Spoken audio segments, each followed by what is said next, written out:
Adventist World Radio, the voice of hope. Radio feon'ny fanantenana na ny AWR.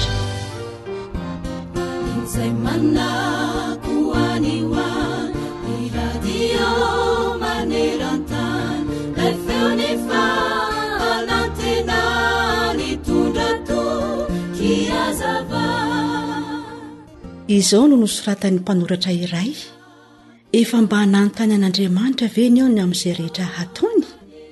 Tsy laza izany aminao no vinan'Andriamanitra, tsy laza aminao izay hataony Andriamanitra, fa ny maha izy azy no ambarany aminao. Atao fitsapanao ary ny fiasan'Andriamanitra isan'andro eo amin'ny fiainanao, sy ny vokany tsara eo amin'ny finoanao fa misy Andriamanitra ary miasa ao anatinao izy eo amin'ny ataonao rehetra. Manamafy izany ny voalaza hoe ary ny finoana no fahatokinany amin'ny zavatra antenaina fa ny onany zavatra tsy hita. Hebreo 4:20 ny 1:9. Miteny ny Baiboly hanisan'andro no fonaina raisoao ampofaza malaina fartomotrany andro izay.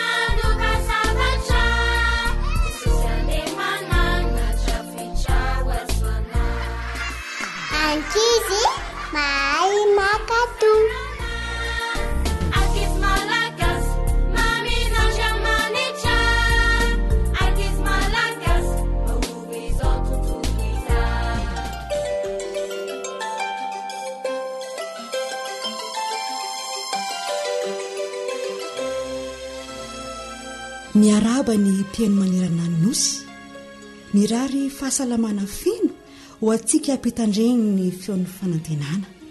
Raisin-tanana manokana amin'izany ny ankizy, satria fotoana ho an'ny ankizy moa ny toy izao.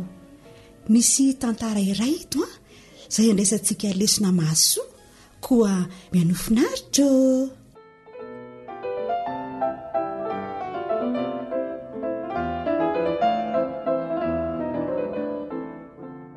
Toetra tsara. Tantara nosoratany anitra ny Rinarivony, andrenesana ao an'ny Fanja, Zoanitra ary Nary.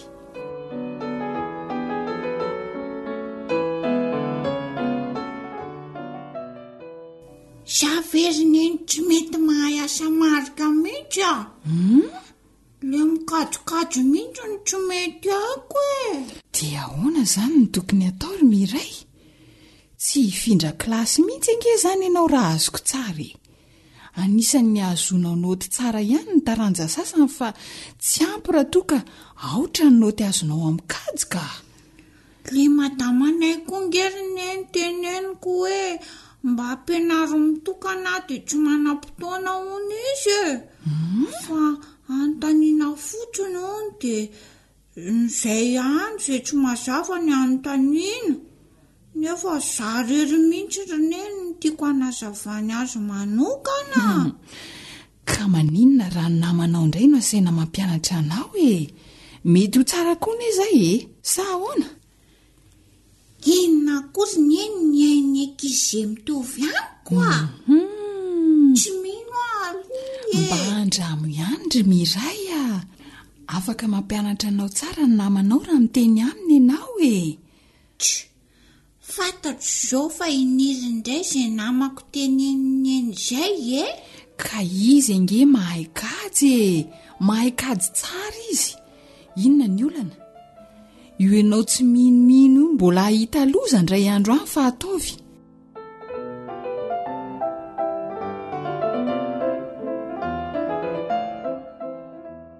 Manao Miray. Manao niry. Rovintsika no hiara-hianatra samarika any aminareo. Zaho mantso ny tenenin'ny mamanareo anahy. Hoe ahoana ry niry? Hoe mila miara-mianatra ontsika minada amin'izay samy mahay.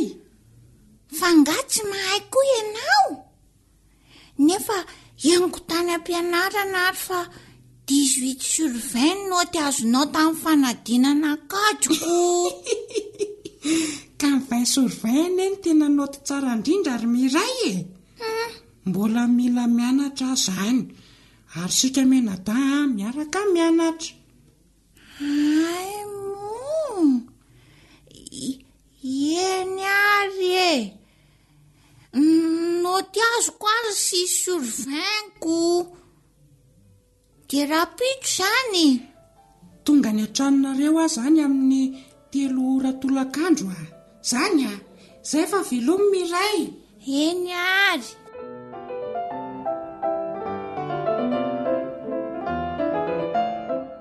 Tena endriny eny ankizy sasany ka. Endry? Fa nga mitady daladala ty ianao ka. Tena mahagaga mihitsy ny teniniry tamiko zeriny eny a. Hoe ahoana? Hianatra asa marika hono zahay dady hianatra amiko nizy. Nefa ngeriny eny noty azo ny 18/20 e. Dia ny noty azo koa 6/20. Veriny eny tsy mahamenatra. Mino amin'izay ianao ankehitriny eo. Ay misy ankizy mahay no enao dia afaka niara hianatra aminao. Afaka mampianatra anao ihany koa izy. Samba tsy niriny eny a. Tsy miteniteny foana tahaka mihitsy izy. Everiko hoe mitovy amiko daholo ny toetran'ny ankizy rehetra. Ianao sady tsy manaiky diso, ny tsy manana finoana no mitsaratsara olona hafa fahatany. Endriny eny a, nahazo lesona tsara zao ka. Dia mba hianatra ny toetra tsara ny namako amin'ny sisany eny a. Tsara izany anaka.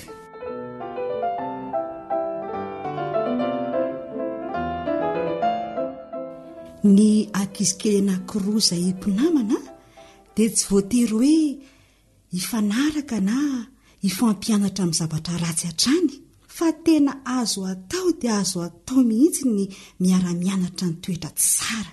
Izany hoe miray hevitra amin'ny zavatra tsara.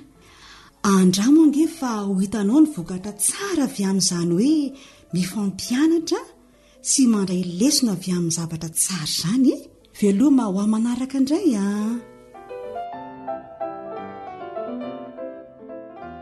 Ankoatra ny fiainoana amin'ny alalan'ny podcast dia azonao atao ny miaino ny fandaharany radio AWR Sampananteny Malagasy isanandro amin'ny alalan'ny YouTube AWR MLG.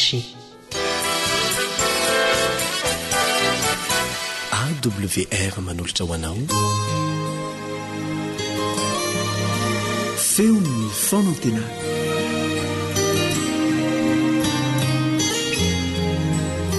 misaotra an'Andriamanitra isika afaka miaraka mandinika ny tenin'Andriamanitra mifandray amin'ny zava-misy iainy antsika andavanandro amin'ny alalany ity onjapeo ny feo ny fanantenana ity.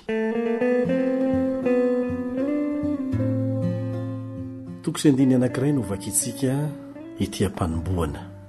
Lioka toko 10:7.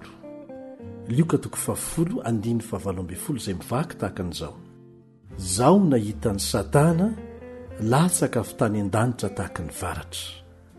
Izao nahita ny Satana latsaka avy tany an-danitra tahaka ny varatra. Lioka no mitantaran'izany ary voalaza fa Jesosy no niteny an'izany teny izany. Tamin'ny voalohan'ny volana Novambra 5/7 dia fety ara-pivavahana lehibe ny tany Portugal. Raha ny marina dia tokony hiaraka amin'ny vahoaka hanatrika ny fotoam-pivavahana ao amin'ny iray amin'ireo fiangonan-dehibe ny mpanjaka Josefa voalohany sy Mariana Victoria vadiny. Naniry akarivotra tany amoron-dranomasina nefa ny iray tamin'ny zanany vavy. tsara koa moa ny andro tamin'izay fotoana izay ka dia nanaiky ny fangatahan-janany ny mpanjaka. Namonjy ny fotoam-pivavahana maraimbe izy mianakavy ary avy eo dia niala tao amin'ny lapa Royal Ribiera amory ny renirano Tagus nandeha tany ambanivohitra. Tsy nanapo hoe tsy ahita ny toeram-ponenany intsony mandrakizay. Noho ny tamin'ny 7:40 minitra maraina teon'io mantsy dia nisaraka tamin'ny morontsiraky Portugal ny ampahany tamin'ny fanamban'ny ranomasina ka niteraka ny ororotany anisan'ny mafy indrindra teo amin'ny tantara izay tombanana ho nahatratra hatrany amin'ny 8.5 hatramin'ny 9 amin'ny Marjefy Richter aza. Voambaran'ny firaketana ran-tantara fa tamin'io andro io dia nisy fihetsehan'ny tany intelo na haritra 10 minitra avy ka ny fihetsehana faharoa no mafy indrindra. Na dia tsy voatahiry aza ny tsipirian'ny zavanitranga dia tsy salasalana fa ny ororotany tany Lisbonina tamin'ny taona 5,700 dia iray amin'ireo loza ara-boajanahary lehibe indrindra teo amin'ny tantara. Voambaran'ny firaketana ara-tantara fa nipaka hatrany Finlande sy hatrany Afrika ny fihetsehan'izany tany izany ary nisy tsunami tamin'ny amafiny samihafa tany Afrika Avaratra sy tany Frantsa ary tany Angletera, tany Irlande, tany Belzika, tany Hollande sy ireo nosy hafa tany Karaïba. Vokatra izany dia apotika ny ampahany betsaka tamin'ny tanànany Lisbonina ary tanatin'izany ny lapa-panjakana niaraka tamin'ny tranom-bokiny izay nahitana boky hatrany amin'ny 7 alina. Potika koa ny katedralin'ny mpanjaka niaraka tamin'ireo vakoka sarobidy tao anatiny.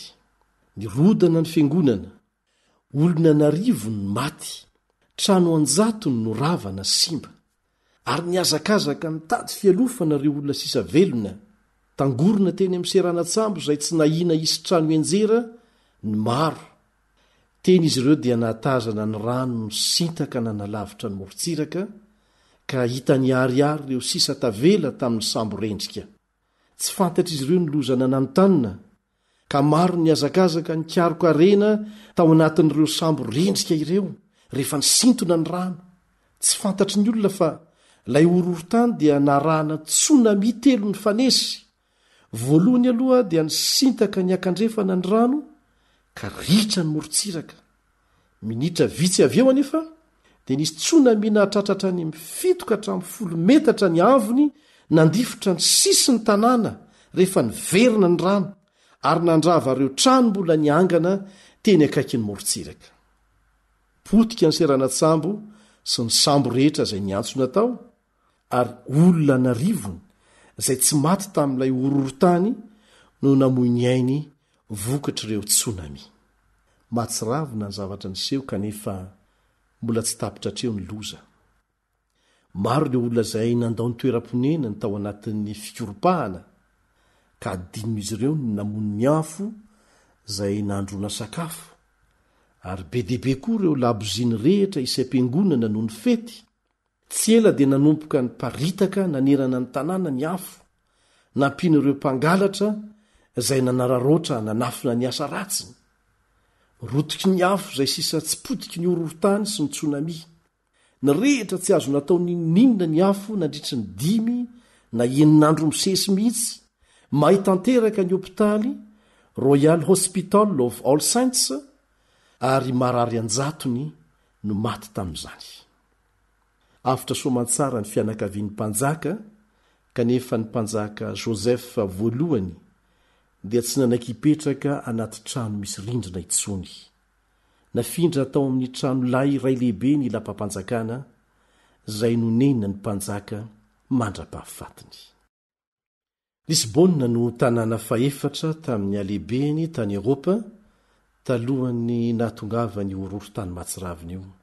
Satria Lisbonina dia nanana-ponina teo amin'ny 10 ka hatramin'ny 10,000 noho ny fahaizan'ireo tatsambo mpandeha lavitra sady mpivarotra Portugais dia anisan'ny tanàna nanan-karena indrindra tamin'izany vaninandro izany Lisbonne.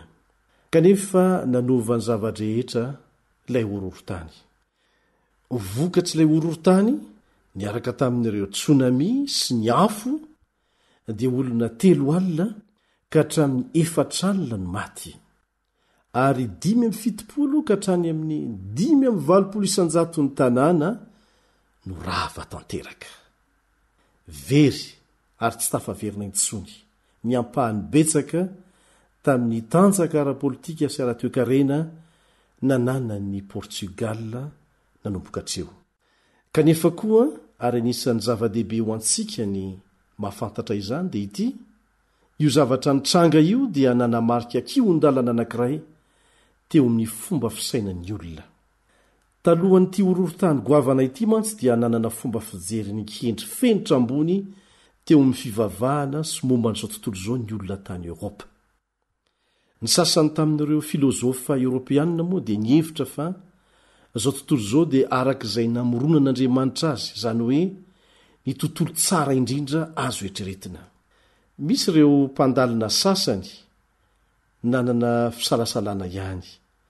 Kanefa ilay horohorotany dia toa nanome valiteny mazava manao hoe tsy ity izao tontolo izao ity ny tontolo tsara indrindra azo eritreretina. Araka ny fomba fijery ara-pivavahana dia toa tsy misy antony mihitsy tokony ampitranga an'ilay loza lehibe tany Lisbonne tamin'ny taona 550.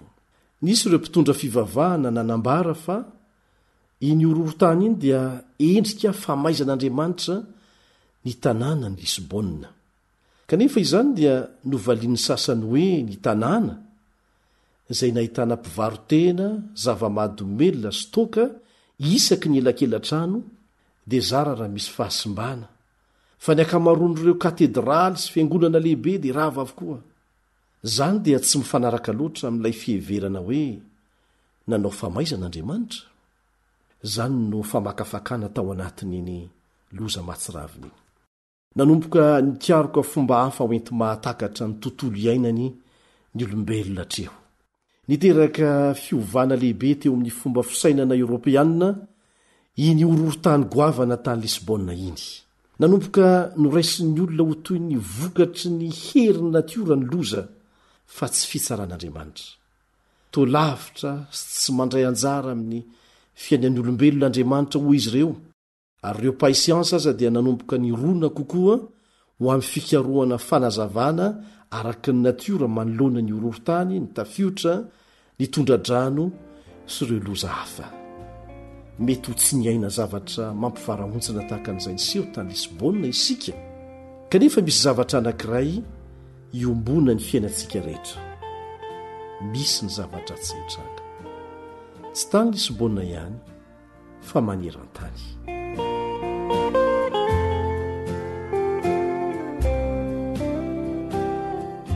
Misy zava-dratsy eto amin'ity tany ity. Iarahantsika rehetra manaiky izany. Ny sasany dia manan-kilema vokatry ny ratra na hatrany amboaka aza. Ao anatin'ny indray mpimaso dia mety isy loza lehibe mitranga tsy ampozina. Isan'andro sika dia mandre filazana tafiotra, ady sy herisetra amoizana ain'olona. Avy aiza izany fahoriana sy toe-javatra mampalahelo rehetra izany? Nahoana no mitranga izany zavatra izany ho ianao e? Raha namorona tontolo mahatalanjona ho antsika Andriamanitra, inona reny nampiova sy nampivoana an'izany?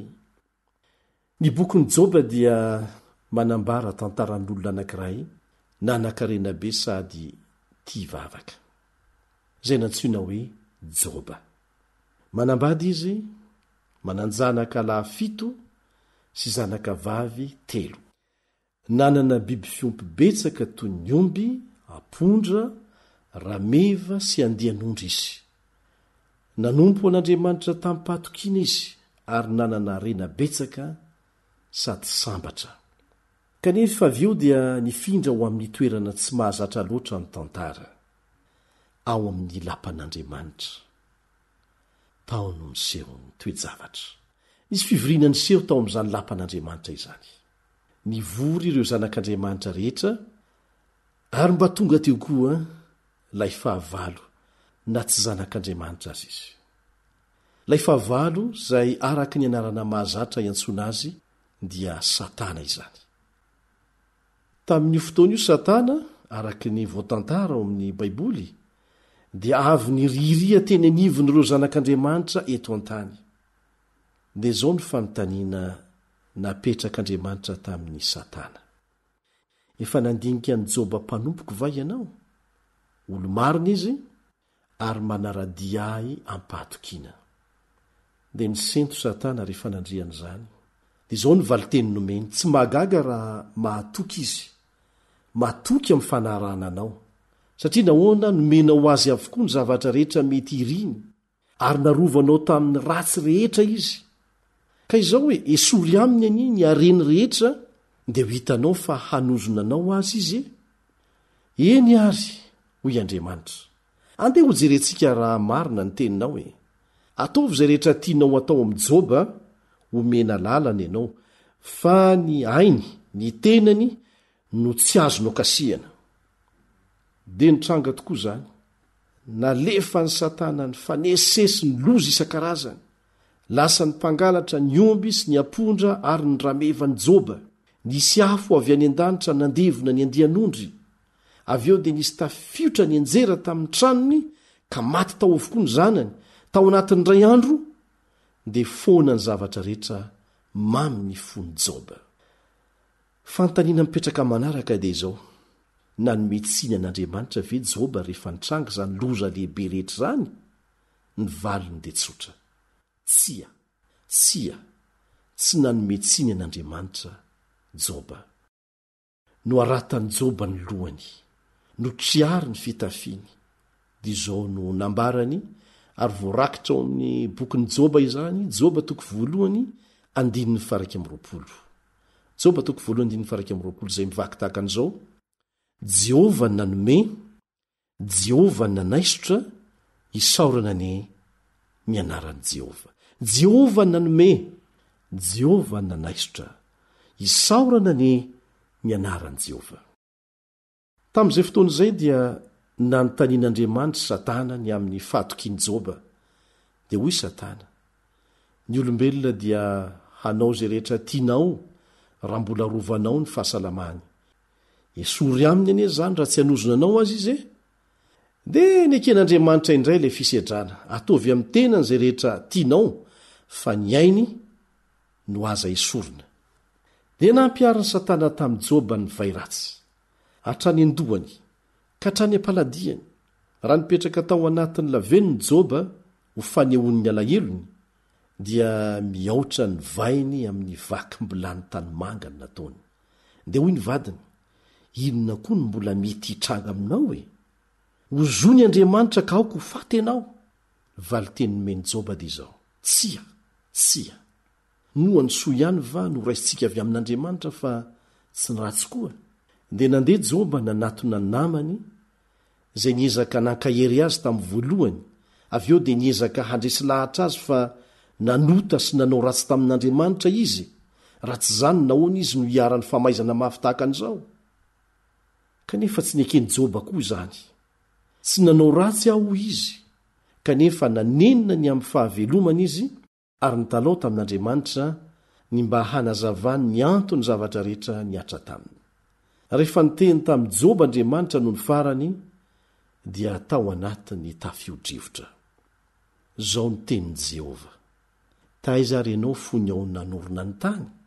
Movenao matanjaka noho ny tafiotra, na noho ny zava-mananaina matanjaka eto ambonin'ny tany? Tsy namaly ny fanontanian'i Joba Andriamanitra. Toa milaza izy hoe tsy ampy hoentinao mahatakatra izany zavatra izany ve ny fahalalànao? Tsy takatrao izany. Izao fotsiny aoka hatoky ahy ianao. Izany no tian'Andriamanitra ho lazaina. Ary izay tokoa no nataon'i Joba. Nangata-pamelana izy noho ny nanana ny fisalasalana ny amin'ny fitondran'Andriamanitra azy, ary dia nivoady izy fa hatoky an'Andriamanitra manomboka hatreo, mihoatra noho ny tamin'ny lasa rehetra.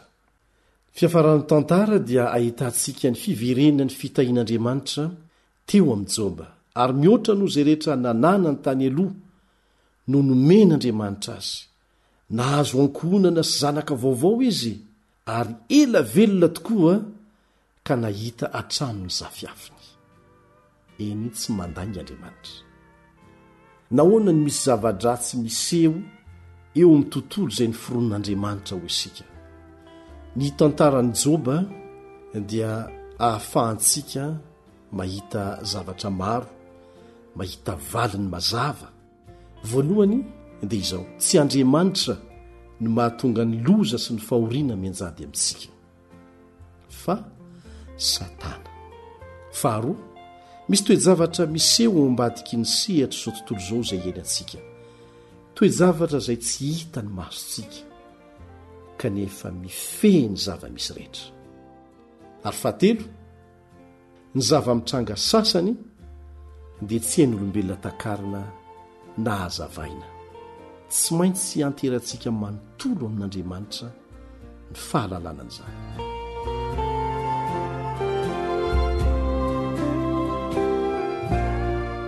AWR izay ilay onja ny fanantenana.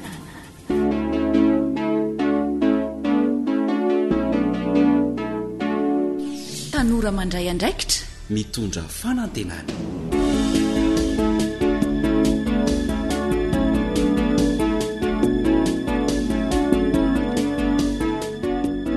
Falimiraba ny tanora rehetra mpanaraka ity fandarana manokana natokana ho antsika tanora ity, kanefa koa ankafiziny ray aman-dreny maro.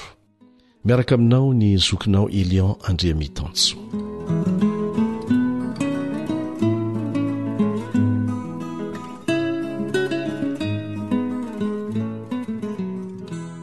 Amin'ity anio ity isika dia naraka tantara anankiray izay inoko fa ho ankafizinao mihitsy, kanefa mirakitra lesona lehibe. Anisan'ny zavatra anankiray mahatonga antsika tsy hiaiky-heloka dia ny fahatahorana. Ary izay ihany, ny fahatahorana sao raha miteny eo, raha miteny eo dia hisy loza lehibe hitranga izay mety hanapotika ny fiainako ray manontolo, miseho amin'ny lafin-javatra rehetra izany. Ity tantara izay ho arantsika ity dia anapirofo amintsika ny fahamarinana izay voalaza amin'ny Ohabolana 7:17. Ohabolana 7:17 manao hoe: izay manafina ny fahotany tsy ambinina, fa izay mitsotra ka mahafoy azy no ahazo famindrapo. Averiko indray mandeha, izay manafina ny fahotany tsy ambinina, fa izay mitsotra ka mahafoy azy no ahazo famindrapo. Ohabolana 7:17. Manasanao ary hanaraka tsara ity tantara no velomina ity.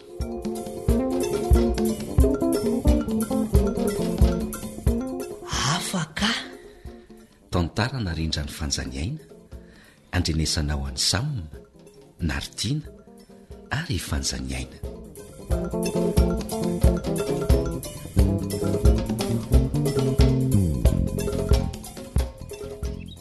Lazainy ny dadatoanareo fa kamboty ray sy reny sery disy. Eny tompoko? Fa firy taona tsara mosy izao e? 14 taona tompoko. Tsy dia manahirana loatra ny azona ny se ato amiko raha izany ka. Hitan'ny se tsara ireo fiompiako sy fambolen'ireo e. Mila mpanampy satria tsy arako mihitsy mikarakara azy ireo. Ka zao ary e? Eny tompoko? Ny asan'ny se zany aloha dia miandraikitra ny ganagana rehetra, miambina, manome sakafo, mampiditra sy mamoaka azy. Eny tompoko, tena tiako sady mahafinaritra zany ka. Vitako tsara zany tompoko. Tsy misy olo-kafa-tsony zany manao an'izay asa izay fa andraikitra se zay andeha ary ataovy ny asan'ny se. Eny tompoko.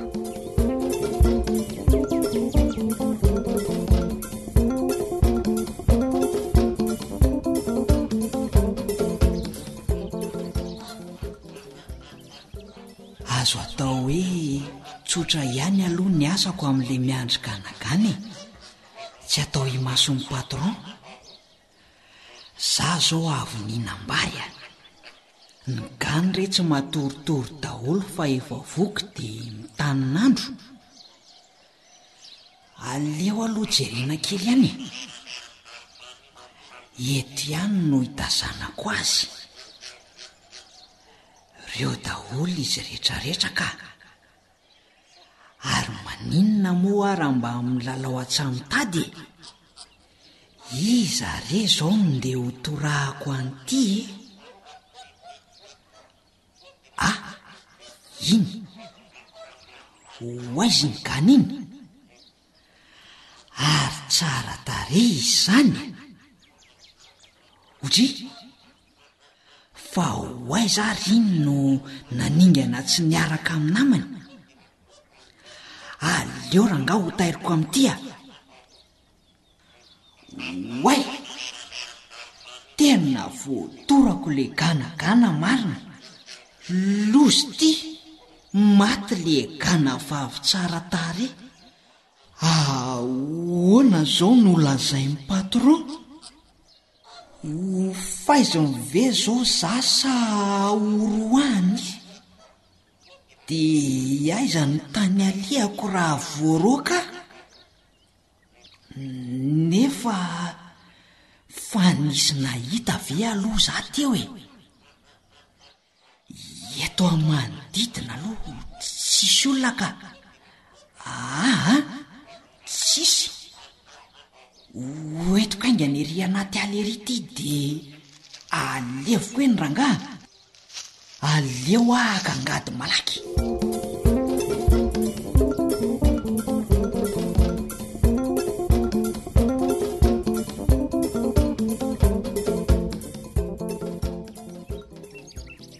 zay vitatreo ny amin'iny resak'iny saika nydiran-doza marina ary aleo alomba disy avy alomba atao mikely reto etany reto ery amin'ny trano fitoeranentana ery andray kosa asanao anizy zany fa tsy asako ry Martine ary to mamaly valy hitonan'ireo sa ho teneniko amin'ny patron fa za mona ninona namono ny gana tsara tare ka namono gana tsy za angambo zany ka zay no izy ataovy rahanao ianao na lozy ty marina hita Martine kay le izy aleo aloha tanterina zany reto etany reto de mba tsy lazainy amin'ny patron aingana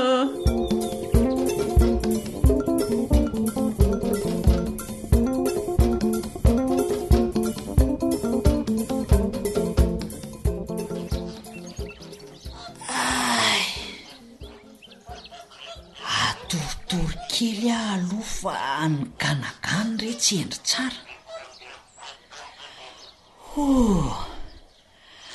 ay efa tonga reto koa ny sakafoko tsanganaingana teo de kapao retsika tay akaiky ny fanasan-dambo retsy fa ilaiko an-dakozy zao de zao andray kosa ary Martine omaly ve efa nasainao ny tsipom-bary efa ho tapagony de androandray raha anao ikapakitay kanefa asanao le izy kapao aloha ka aleo aloha mba hiala sasatra kely eny ary tsy anao zany ho any amin'ny patron zany hiteny amin'le ganagana Martine ao fa ataoko zay ay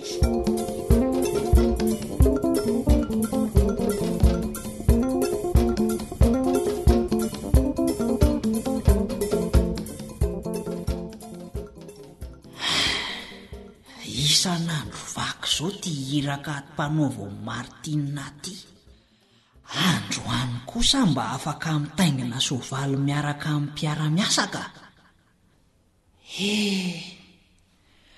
mampalahelo ane ay saiko za daholo ane manao any anjara asa ny kiala Martine izy mibaiko fotsiny lasa manao tsy sazoka satria matahotra so ho lazainy amin'ny patron. Aiza ve ka isan'andro dia efa manam-poasa tsy an'ny tena akory.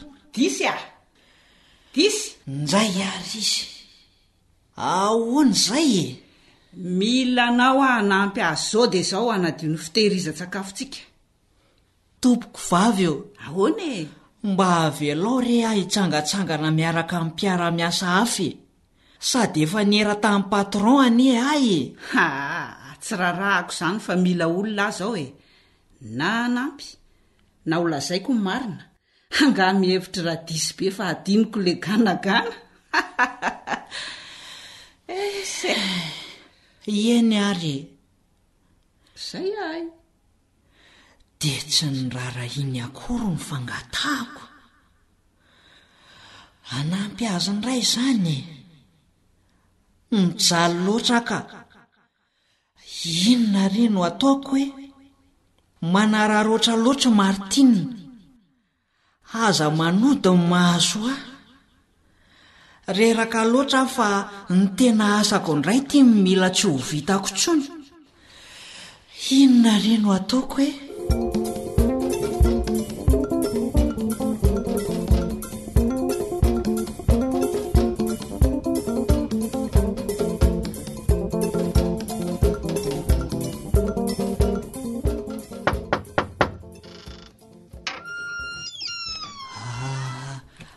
azafady tompoko. Saika mba hiresaka kely aminao a. lazao zay lazainy sery disy fa inona ny mampangovotra ny sea a? Fona tompoko fa zany namono an'le gana tsara tare iny. Tsy zany fa voan'ny balan'ny atsamitady le gana de maty. Mifona re a patron a. Ay ve efa tsy mieritreritra n'intsony ry ary disy a. Kanefa misaotra ny seny tsotra sy samy laza tamiko ny tena marina. Toy izy fa tena tsara zany toetra ny se zany. Mamela ny se a. Misaotra indrindra tompoko. Tsy anao ohatr'izay tsony ry ahy e. Endre arintana amin'izay ataovy ny asan'ny se dia tandreminy amin'ny manaraka e. Ary aza misangisangina amin'ny lalao iny akaiky ny fiopitsika eny tsony se. Zay fa maika. Eny tompoko.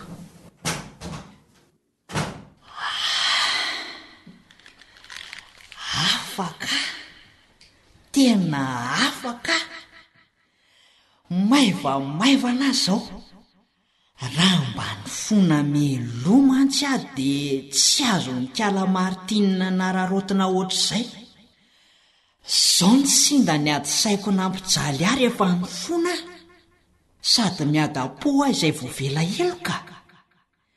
Tena nahazo lesona ka. Amin'ny sisa dia aleo mitsotra toy izay manafina. Na ihany koa mandainga fa tena mampijaly. Fanakaiza ihany ary le disy iny. Efa mifiry zao. Mbola tsy voatokona ny sakafo. Ny kitay mbola ho tonony. Ry eny. Disy. Ange natao meny an-dakozia ny kitay fa azy ilozana amin'ny rerarera eo. Aveo voasy ny karoty sy ny ovy fa maika andro loaka. Malahelo a tompoko vavy fa tsy afaka hanampy anao andro any. Hay, anio azany voateny ilaza amin'ny patron fa ianao no namono an'le ganagana. Zay. Aza misahirana makantsony tompoko vavy a. Zany efa nitsotra ny marina tamin'ny patron. Mazo to e. Samy manao ny asany apatokina rery Martina. Dia hoany zany? Iza zany no anampy hamita an'reto asako be dehibe reto? Nefa patron laza fa hiainga meloha ny asako. Jereo reto izy ny sakafo mbola tsy vitako. Disy ry efa lasa. Ary mino fa tsy anampy atsony izy satria nasika loatra sy nanararoatra azy a. lozy ty fa zay avo tena ho very zany tena ho bedy ny patron fa mifototra tamiko tolo ny ratsy nataoko tamin'ny disy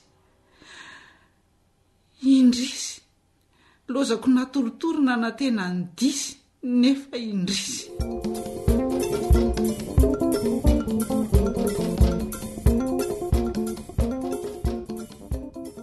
Asa raha voatsikaritra ao fa betsaka amin'izay toetra tsy nentina sehoan'ny Martina tamin'ny disy no ataon'ny Satana amintsika koa rehefa manao fahatsoana isika.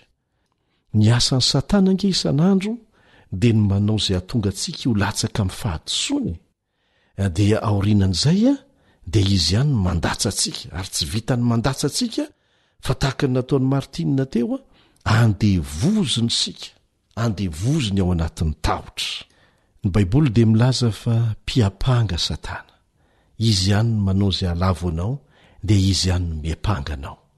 Misy vaovao mahafaly anefa omeny ny tenin'Andriamanitra antsika. Ankoatr'izay voalaza tao amin'ny ohabolana 7:17 izay fa novakitsika teny aloha, manao hoe izay manafina ny fahotany tsy ambinina fa izay mitsotra ka mafoy azy no azo famindrapo, ary voamarina tanteraka izany teo amin'ny fiainan'ny disy dia izao koa novakitsika eo amin'ny Jaona 1:1 manomboka eo amin'ny 9:5. Ary tena vaovao mafaly ho antsika ity teny ity. Teny fampanantenana azo antoka avy amin'ilay Andriamanitra tompony hery rehetra sy tompony teny farany amin'ny famelana ny helontsika. Zao ny voalaza ao Jaona 1:1-5 ka hatramin'ny 10. Raha hoy isika tsy manana ota isika dia mamita tena ary ny marina tsy ao anatintsika. Ahoana ny voalaza? Raha manamary tena zany ianao dia mamita teny. Efa fantatra izao fa manao zavatra tsy mety dia mbola manamary tena, mamita tena ianao amin'izany. Ary ny marina tsy ao anatinao velively dia ilay marina antony hanamariana tena. Fa ny vaovao mahafaly rehefa latsaka amin'ny fahotana isika, na manahoana halehibe ny fahotana nataontsika, dia izao ny teny fampanantenana ny meny tenin'Andriamanitra. Ankoatran'izay voalaza amin'ny ohabolana 7:20 teo. Raha miaiky ny fahotantsika isika dia mahatoky sy marina Andriamanitra ka mamela ny fahotantsika sy manadio antsika ho afaka amin'ny tsy fahamarinana rehetra. Andininy ray io fa andininy tena mahavesatra, manandanja, mitondra fahafahana ho antsika. Tsy mila olona mpanelanelana antsika amin'Andriamanitra isika, fa ianao irery. Ary na tsy miteny aza amin'ny vavanao dia afaka mamaky tsara izay ao an-tsainao Andriamanitra. Ekeo amin'Andriamanitra mivantana, tsy misy olona ilaina miaino an'izany, fa ianao sy Andriamanitra mivantana. Ekeo mivantana ny fahotanao. Fa eto dia voalaza fa tena mahatoky sy marina izy, izany hoe tsy mandainga mihitsy izy, tsy handiso fanantenana anao izy. Fa raha vao miaiky ny fahotanao amin'ny mivantana ianao ary malahelo mafy satria latsaka tamin'izany fahotana izany, dia izao no ataony: mamela ny fahotanao izy. Zava-dehibe izay, tsy havelany hanavesatra ny sainao sy ny fiainanao tsoa ny fahotanao tamin'ny lasa. Ary tsy vitany hoe mamela ny fahotanao izy fa manadio anao ho afaka amin'ny tsy fahamarinana rehetra. Izy koa no manadio anao ho afaka, satria fantany fa tsy vitanao amin'ny herin'ny tenanao izany. Zany ny vaovao mahafaly. Ka rehefa manota zany manao zavatra tsy mety, olombelona mety diso angesika, ary fantatr'Andriamanitra izany, ary izany no antony nanomanany ny famelan-keloka. Mila miaiky ny fahotantsika fotsiny isika, fa hamela ny fahotanao izy. Ary tsy vitan'izay fa hanadio anao afaka amin'ny tsy fahamarinana rehetra. Ho mafy lavitra noho ny nahazo an'i Martina ny ahazo an'i devoly amin'ny farany, satria ho ahafahan'Andriamanitra 100 isan-jato ny zanany rehetra izay nanaiky azy ho mpamonjy ny tenany manokana. Itompontsika ny fomba ny tanora rehetra mba hanao fanandramana tsara tahaka an'izay nataony disy tamin'ny farany. Raha mba nitsotra hatrany amin'ny voalohany mantsy izy dia tsy nogejainy martina tahaka an'izao. Omba antsika ny Andriamanitra amin'ny fanandramana ho fanatsarana ny fiainantsika ny fomba fiaina mihitsy isan'andro, satria manan'Andriamanitra mpamela heloka sady mpanafaka antsika isika. Manao mandra-piona vetivety indray ny zokinao Elion Andria Mitanso.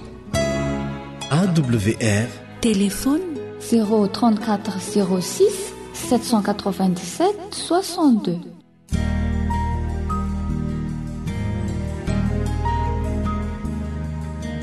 Faniteninao no fahamarinana.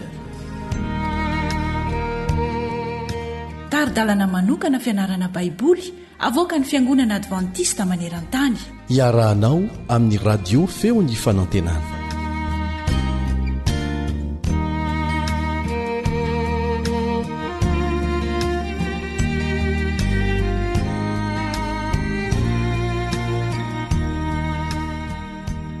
Dia fifaliana ho an'ny mpiara-mianatra ny tenin'Andriamanitra aminao Elion Andria Mitanso, ny mitafatafa aminao anatin'izao fiara-mianatra ny tenin'Andriamanitra izao.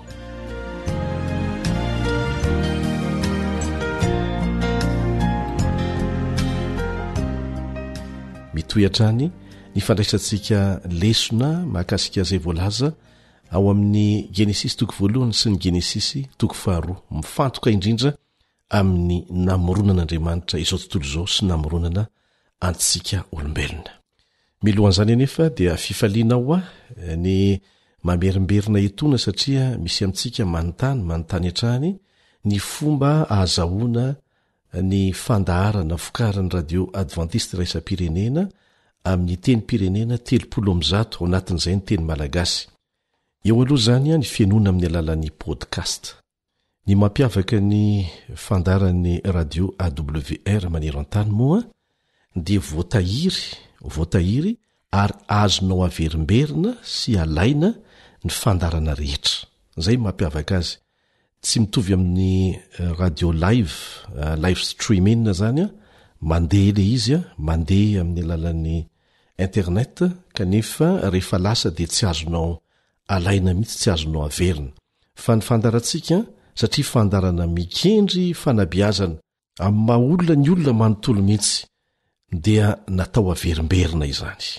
Ary ataonay izay atonganao afaka mihaino zany amin'ny fomba samihafa. Anisan'izany ny fianona amin'ny alalan'ny internet amin'ity adresy ity awr.org awr.org. Azonao atao koa ny mijery an'izany ao anatin'ity site web anankiray ity feofanantenana.org feofanantenana.org. Mitambatra le feo fanantenana. Ary matsara n'io site io dia misy fianarana baiboly ao, misy roy samihafa izay ahafahanao miditra amin'ireo trano kala-pifandraisana hafa miara-miasa aminay maneran-tany. Azonao atao koa ny mihaino ny fandaran'ny AWR amin'ny alalan'ny Facebook, ao anatin'ity page ity AWR feon'ny fanantenana. AWR feon'ny fanantenana. Hitanao avokoa hatramin'ny fandarana tamin'ny herintaona azy. Azonao alaina, azonao verimberenana, henoina. Fa ankoatr'izay dia misy application, ireo mpampiasa telefona dia mahafantatra an'izay application izay azonao alaina ao anatin'ny Apple Store na ny Play Store arakaraka ny telefona ampiasainao.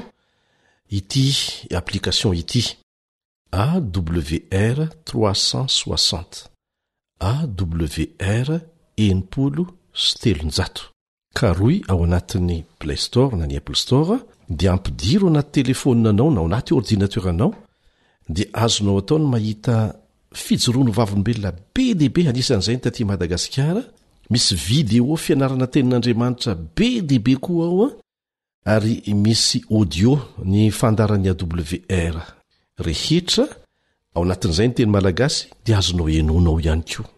Afaka manandrany ianao dia hita fahafampo tanteraka, dia ampafantaro ny namanao ihany koa zany.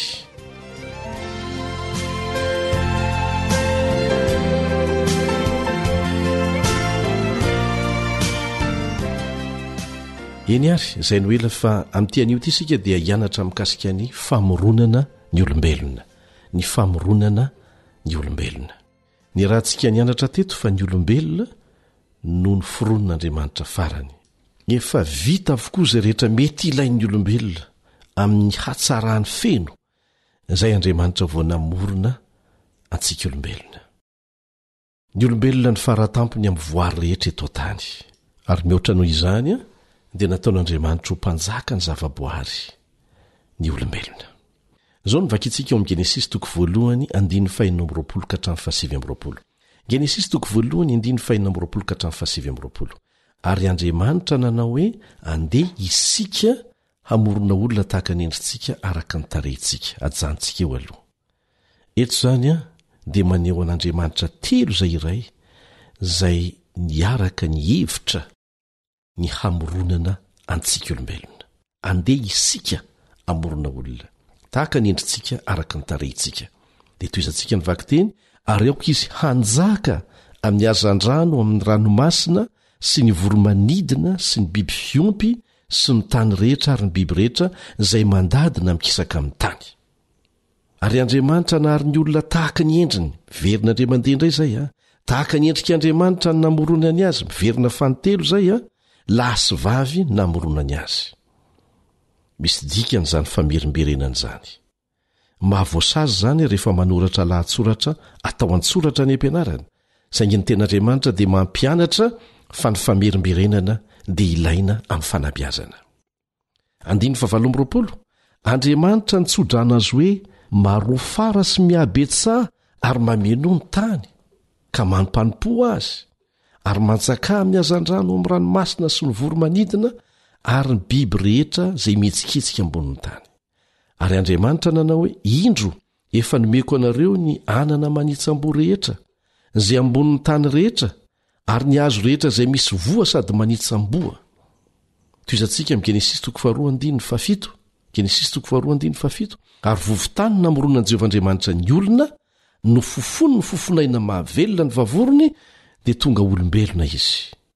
Raha manontany zany ny olona hoe inona ny atao hoe olombelona ahoana ny fomba namoronan'Andriamanitra azy, vovotany ny volavolain'Andriamanitra nasehany fofonaina avy amin'ny tena ny fofonaina mahavelona dia tonga olombelona izy. Inona moa zany ifandraisan'ireo fanambarana roa mikasika ny namoronana antsika olombelona ireo?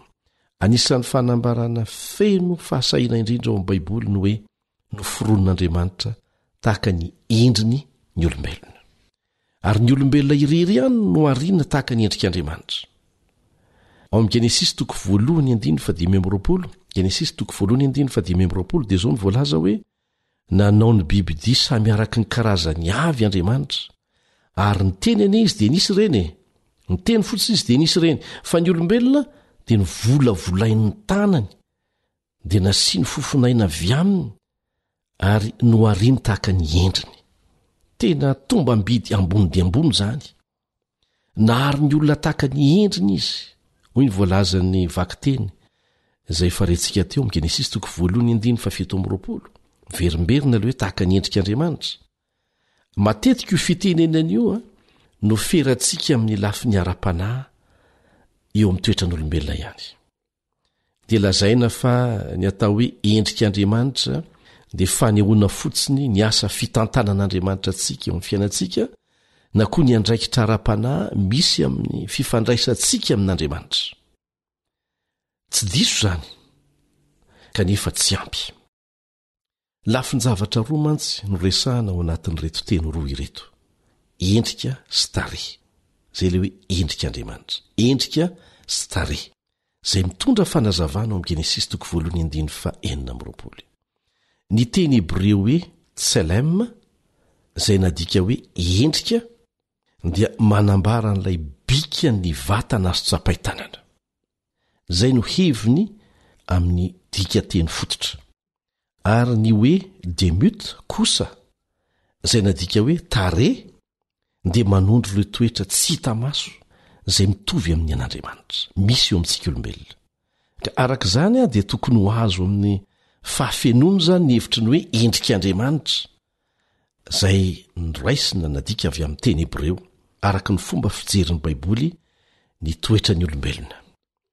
Ambaran'ny Baiboly ary fa noarian'Andriamanitra araka ny endriny ny olona tsirairay lahy sy vavy dia araka ny endriny ara-batana sy ara-panahy. Zao ny vakitsika eo amin'ilay boky fanabeazana kristianina takila fahasivy, fanabeazana kristianina takila fahasivy. Raha avy teo ampelantanan'Andriamanitra i Adama dia nanam-pitoviana tamin'ilay mpanao azy, na teo amin'ny toetra ny ara-batana na ara-tsaina na ara-panahy. Zay zany le hoe tahaka ny endrik'Andriamanitra, nanana fitoviana amin'ilay mpanao azy teo amin'ny ara-batana, ara-tsaina, ara-panahy. Dia amafisina ao amin'ny fitantarana momba ny famoronana io fanazavana amin'ny fomba feno ny endrik'Andriamanitra io, ary anisan'izany ny vatana, zay voalaza fa tongolombelona izy, fanahy velona, adika amin'ny teny hebreo hoe nefesh no ilazana an'izany raha-baka teny fanahy velona. Ary zany dia vokatry reto asa roa nataon'Andriamanitra reto, namorona izy, zany hoe ny volavolainy tamin'ny tanany, avy eo ny fofony ny fofonaina mahavelona izany. Fofonaina mahavelona dia fofonaina ara-panahy sy fiainana ara-batana ary tsapaitanana. Mbola hanao asa fanotelo ny Andriamanitra aoriana kely, ka amin'ny ondray mandeha io kosa dia amorona vehivavy avy amin'ny vatany lehilahy izy. Hitantsika izany eo amin'ny Genesis 2:1-20 sy ny 2:20. Genesis 2:1-20 sy ny 2:20. Ary zany dia fomba anankiray anasongadinan'Andriamanitra ny fitovian'ny toetrany amin'ny any lehilahy. Mbola itony fiarahantsika mianatra manaraka fa ny tompony hanome fahendrenantsika, atakarantsika ny asarobidiny ny famoronana nataon'Andriamanitra antsika, izay nataony tahaka ny endriny. Amen.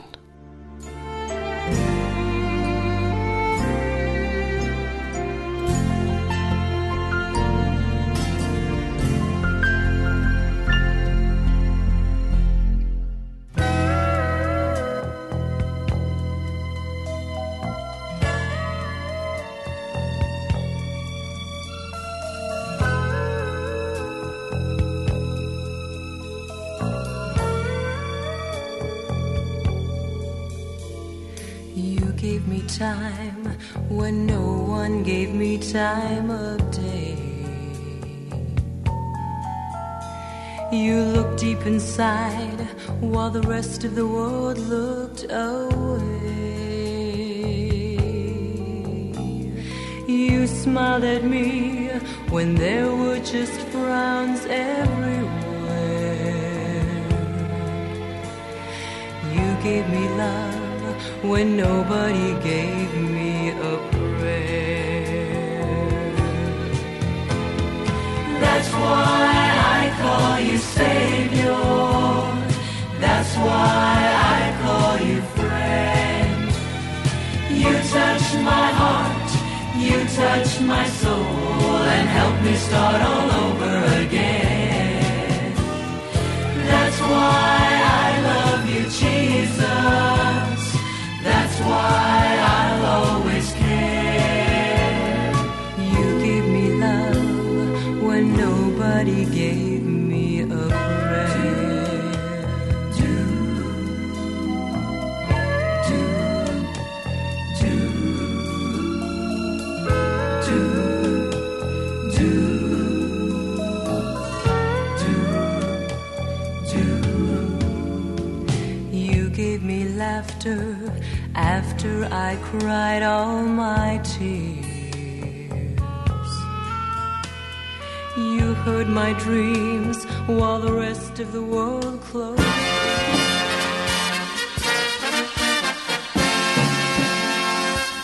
Adventist World Radio, the voice of hope. Radio Femini Fanantenana. Ny farana treto, ny fanarahanao ny fandaharan'ny radio feo fanantenana na ny AWR amin'ny teny malagasy. Azonao ataony mamerina miaino sy maka maimaim-pona ny fandaharana vokarinay amin'ny teny pirenena mihoatriny 100 amin'ny fotoana rehetra. Raisoaryn'ny adresy ahafahanao manao izany: awr.org na feofanantenana.org.